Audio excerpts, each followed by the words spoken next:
Hi, I'm Graham Fuchs, founder and CEO at Knexus. You're about to see a short sample of Knexus Digital's content, which is helping our users achieve success in digital marketing. I hope you find it interesting. I want to start out by just giving a little bit of background to today's webcast in terms of the title. As you'll see, the title of the webcast is Are Virtual World Users Normal? And this comes in response to a question that we often get from our clients, and it usually takes this form in one way or another. And it's usually based on the belief by someone in their organization that virtual world users, in fact, are not normal. There are different stereotypes and preconceptions that people have, but for example, some people might believe that all virtual world users tend to be young males. Other people would think that people who use virtual worlds are people who don't have friends in the real world. So there's various different kinds of stereotypes, but the basic idea is that some people at least believe that people who use virtual worlds are somehow not representative of the broader population. And so one of the main things that we're going to be doing today is questioning that assumption and seeing whether it stands up to scrutiny, both in terms of their demographics and their psychographics. Specifically, what I'm going to be doing in today's presentation is kind of breaking things into a few different parts. First, I want to give you some background on virtual worlds generally in case you're not familiar with them. This is kind of things that I think are important for everyone to know. Next, I'll talk more about the demographics of virtual world users and how they do compare to the general population in reality. And then after that, talking about the psychographics of virtual users and how virtual world users compare to the general population in terms of their personalities and their lifestyles. And then at the end, there'll be time for some question and answers. So starting out with an introduction to virtual worlds, and there's probably no better place to start than a description from Wikipedia.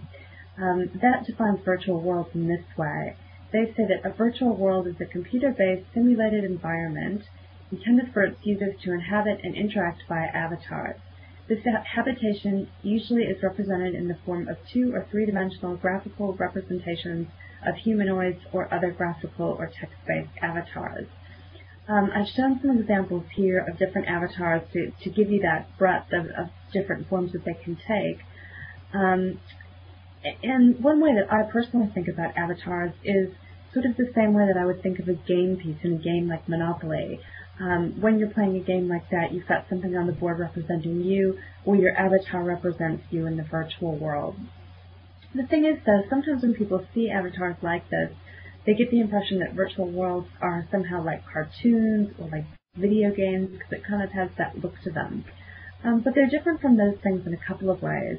First of all, if you think about a cartoon, somebody has pre-planned exactly what's going to happen. The whole storyline is predetermined by one person or by a few people who make the cartoon. But in virtual worlds, what happens is jointly determined by all of the people who are participating in them. So they're different in that sense. Video games are similar to that to some extent. If you're playing a video game, you control the action to some degree, especially if you're playing a multiplayer game. But the difference between virtual worlds and video games are that people can do a whole lot of different things in virtual worlds and bring in a lot more of their real-life interests. It's not just a game, and I'll be talking a little bit more about this as we go on.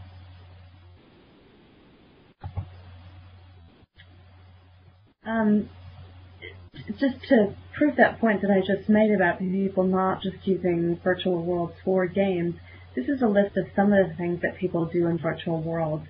Now, there's an upcoming webcast that's specifically about entertainment in virtual worlds, but just to give you a hint of the breadth of things that people do, for example, we know that the number one thing that people do in virtual worlds for entertainment is shopping, so not that different from the real world in that sense.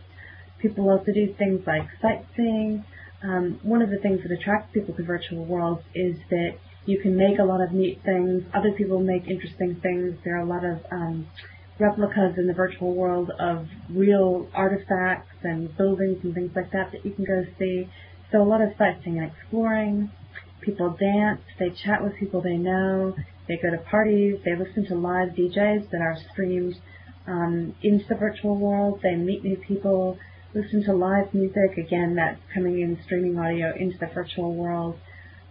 They create things, go to amusement parks, go swimming, interact with animals, drive, date, attend classes, look at art, do gardening, play social games, fly, run or work in businesses, create clothing. They do boating, reading, watching movies, participating in formal discussions, programming, scripting, creating art, skydiving, skating, attending performances. And this isn't all, but really this is just intended to show you the breadth of activities that are going on in virtual worlds. And also, if you think about our topic for tonight, are people who participate in virtual worlds normal? This should give you a sense of the things they're doing look pretty normal. In fact, they look pretty much like what people might do in real life. And really the whole breadth of things that you might do in real life are present in virtual worlds, just sometimes in different ways. For example, if you take something like dancing, which is quite popular in virtual worlds, obviously that's different than doing it in the physical world. In the virtual world, dancing kind of provides a way for people to meet other people and chat with them. It's just kind of a way of getting them together doing that activity, which again is not that different from real life. We hope you enjoyed our experts' insights. To find out more about upcoming digital marketing topics featured in Knexus Digital, go to www.knexusgroup.com/webinars.